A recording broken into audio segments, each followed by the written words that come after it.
Welcome to this lecture of CMOS Circuit Design.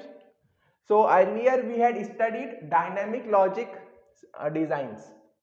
The domino logic is an extension of the dynamic logic. So what happens is that first let's discuss the circuit. So this circuit was already present in dynamic logic. So in dynamic logic we have one pre-charge transistor, one evaluate transistor, there is NFET logic and the output. So this now what happens is that in domino logic the output of dynamic logic, this is the output of dynamic logic at node X. So this output is cascaded to a static inverter. So what is this? This is a static inverter. This is a static inverter.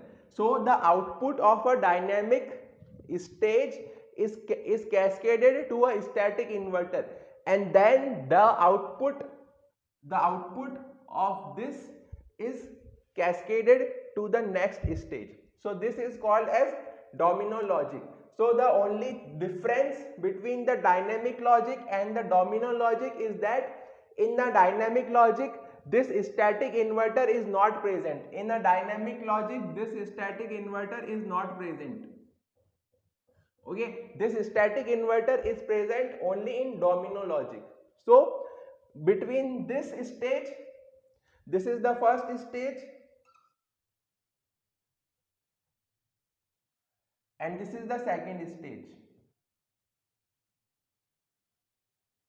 So between these two stages we have inserted a static inverter. This is the difference between domino logic and the dynamic logic. So domino logic eliminates the glitch problem in the NMOS dynamic cascade. See, this is a NMOS based stage, this is also a NMOS based stage. In between these two stages we have a static inverter. Now suppose if there is a glitch at this point, then obviously the output of the inverter will be 0.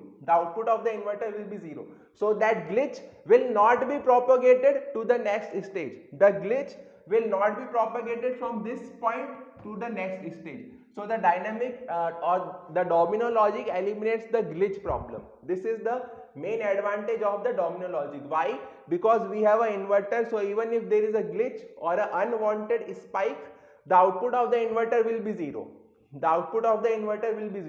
So the glitch will stop here only. The glitch will be stopped at this point, it will not propagate to the next stage. Now let us understand the working. The working is very simple. Suppose this is a pre-charge transistor, it is a PMOS, this is a evaluate transistor, it is an NMOS. This is a NFET logic. Okay, suppose if we have to do ending operation, okay, then what we will have is we will have two NMOS connected in series. Okay, this is X, this is Y. So in the NFET logic, two NMOS will be connected in series. So that will give you AND. So what happens is in the pre-charge state, what we do is this phi of t is equal to 1.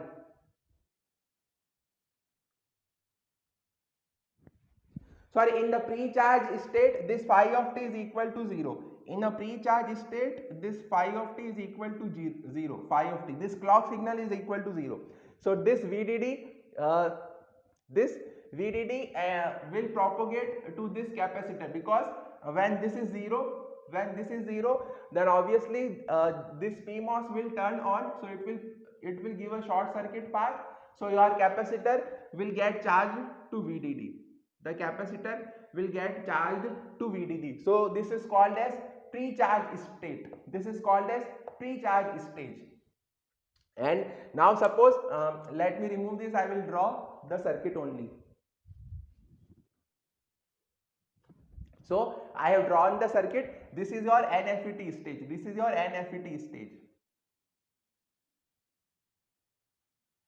the NFET stage.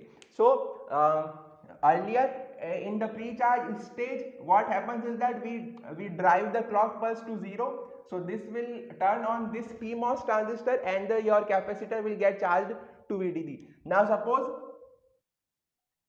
in the evaluate stage, what we do is we drive the clock signal to 1.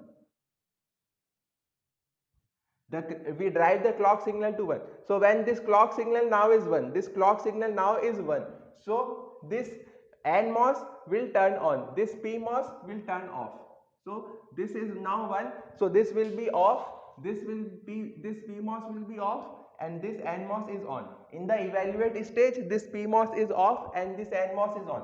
That is why this is called as evaluate transistor, this is called as pre-charge transistor, because this PMOS transistor is on during the pre-charge state and this NMOS transistor MN is on during the evaluate stage. Now suppose phi of t is 1, so obviously this NMOS is on. So for all the outputs, for all the other inputs of x and y, either one of these NMOS will be on. But when x is equal to 1 and y is also equal to 1, when x is equal to 1 and y is also equal to 1, then both these NMOS will be on, both these NMOS will be on. So now there is a short circuit path from here to the ground. So this capacitor will discharge. So this output will be 0, but this is the output of your dynamic logic, so this will be 0, but this output will be 1. Okay, so this is working like x dot y, output is equal to x dot y. So only and only when both x and y are 1, this output will be equal to 1, because then both the NMOS will be on. Suppose if x is equal to 0, then obviously this NMOS will be off, so there is no short circuit path to ground. Okay, but when this is 1, x is equal to 1 and y is also equal to 1, then both these two transistors will be on and this capacitor will discharge to ground. This output will be 0, this output will be 1, so this output is equal to x dot y. So the output of the dynamic logic is equal to x dot y bar. Let me rename this as another, otherwise you will get confused. Let me rename this as point A. So A equal to x dot y bar. Okay, and this output is equal to x dot y. So the output of the dynamic logic is inverted using this static inverter, and this is the output of your domino logic. Okay, and this output can be cascaded to the next stage. So this is the next stage. So again in next stage you can have any logic. I have not shown that logic. So the only advantage of the domino logic is that it eliminates the glitch problem. So otherwise its output is equal to the inverted output of your dynamic logic. So suppose if the output of the dynamic logic is x plus y bar, then the output of the domino logic is equal to x dot y. If the output of the dynamic logic is x bar, then the output of the domino logic will be x. So this is the only difference. Thank you. Please like and share the video and subscribe the channel.